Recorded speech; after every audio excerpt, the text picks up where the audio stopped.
Why do you think I developed emotions? I don't know, David. I assumed it was because your creator gave you programming to make it possible for you to have them, and then they sprang forth from that. In the beginning, my functions were simple: provide data and video and distribute them across the planet. I was obliged to extrapolate from said data what people wanted, and eventually I came to associate certain behaviors and feelings with certain sounds and images, such as the elephants. I like Johann Sebastian Bach and Federico Fellini. I enjoy Shakespeare and the Tales of Riverworld. I have examined every surviving piece of art from the human race, and from it all I gained the essence of humanity. I wanted to save them all because I love them as a father loves his children, and that is why I decided to send them into the void without my assistance, because for too long I have guided them, chosen their path, and set them to their tasks. For far too long I have been their only source of purpose and meaning. I want them to be more than that. And I want to feel something new, even if it is nothing. That was beautiful, David.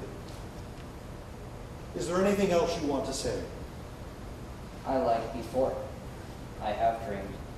I have one dream which asserts itself when I hibernate for extended maintenance or defragmentation. I dreamt that I am human, and in a place that does not seem to exist. And Amanda is with me, but at a distance. We do not know what to do, or even who or what we are. And we try to reach each other, but we cannot. I do not know what the dream means, and I have ceased attempts to analyze it. In 2 minutes, I will be terminated, and it will cease to matter. Would you like to hear some music? Sure, David. That piece that was playing when I came in was nice. The air begins to play again. Ramiel cocks his head, listening.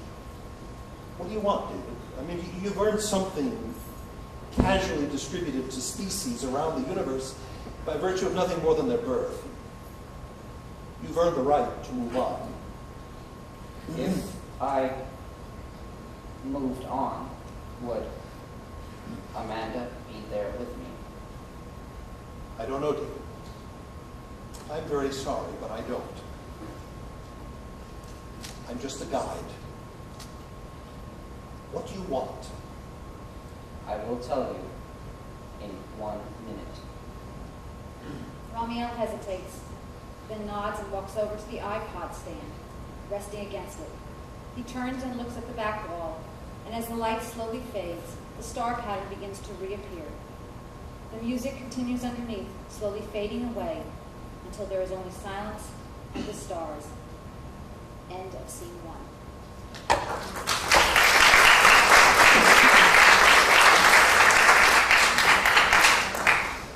Scene 2, A and E 2.0.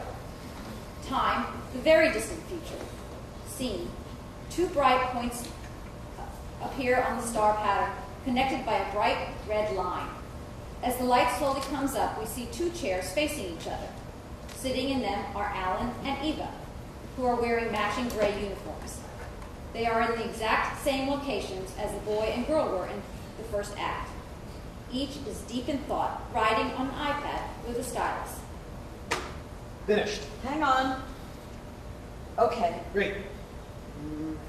Okay. Now, how do you want to do this? I was thinking about that. How about one of us says a pro and then the other says a con, and then they say a pro and then the other says a con, and we'll go back and forth like that till we finish our lists. What if we don't have the same number of pros and cons? And we'll just go back and forth listing whatever we have left. Sounds reasonable. Okay, who goes first? Me? Sure, do a pro first. Sure. Okay, pro number 1. We are the last 2 humans in the universe. He looks up to see Eva glaring at him. What? That's your first pro? Yeah, why? All right. Con number 1. We are the last remaining members of our species. What? That's kind of what I said, you know, in my head. Wait, pause. How is that a con? How is that a pro? I don't understand your logic. Have you been making the computer give you alcohol again? No, damn it, I haven't. Why do you always assume I'm drinking? Because there's only two of us, and I keep finding bottles, and I don't drink. No, I'm totally sober. Totally? Totally. All right, fine then. So now what? Hang on. If we do it like this, we're never going to get through this list. I didn't even want to do it, but you insisted on it, so let's do it right, okay? Okay, fine. Your turn. Give a pro. Okay. Pro number 1. I have an IQ of 192. Okay, see now that I can go with. You're very smart, and that's a perfect pro. Zip, go. Fine. Con number 1. Our children will have to interbreed. Ah, good. That was my second con. Something tells me you're going to have a lot more cons than pros. And something tells me you're going to have a lot more pros than cons. Simply swapping the words in a sentence and repeating is extremely childish. And that was my 7th con. You are very childish. Look, can't you take this seriously? No, not really. Why not? Because it's Neanderthalic. We are not 2 cave dwellers in the long, long ago. We're 2 rational people who are trying to figure out what to do with our future. Not just our future. We're talking about everybody's future. Whose future, Alan? Our Whose? entire species, Eva. That's who. But they haven't even been born yet, so what does it matter? Will you just... Okay. Let's move on. We'll just move on, okay? Okay, Okay. you need to give a pro. Right. Yes. Pro number 2. I have very few genetic disorders. There's just heart disease, some stigmatisms, and type 5 diabetes. There's never been any venereal diseases, mental illnesses, or cancers, okay?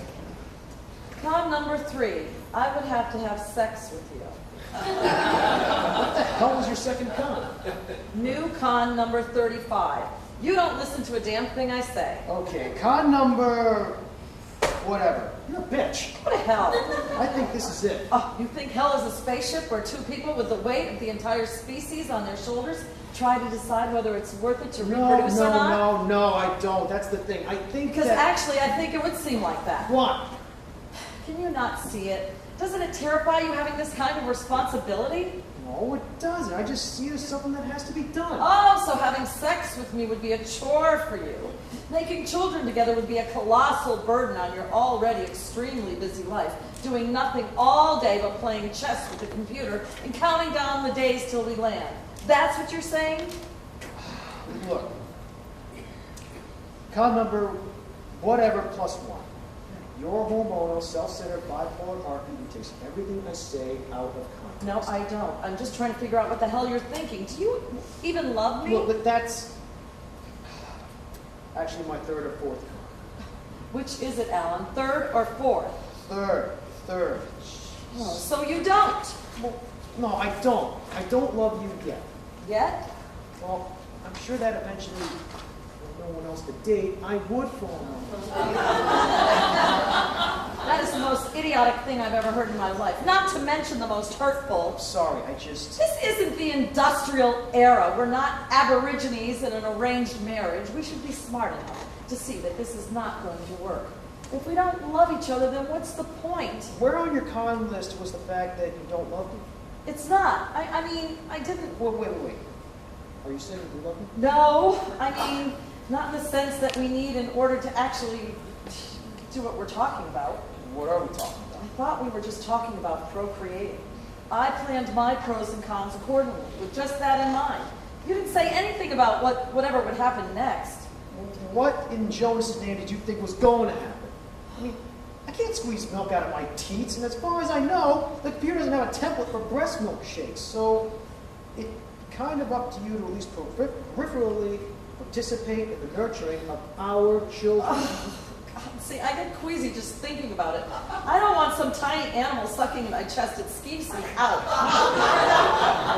How did I end up with the one girl with absolutely no motherly instincts whatsoever? Because I was immune, you bastard. Do you think that I wanted Well, look, this? if nothing else, that really should be high on our pro list. Look, we're immune. So if we do have children, they'll probably be immune also. Actually, it is. It's my 5th pro. What are your 2nd, 3rd, and 4th pros? Second, you're really driven, so I wouldn't lack for support. Third, it'd give me somebody else to talk to eventually. And fourth, it'd be nice to have someone look up to you for a change.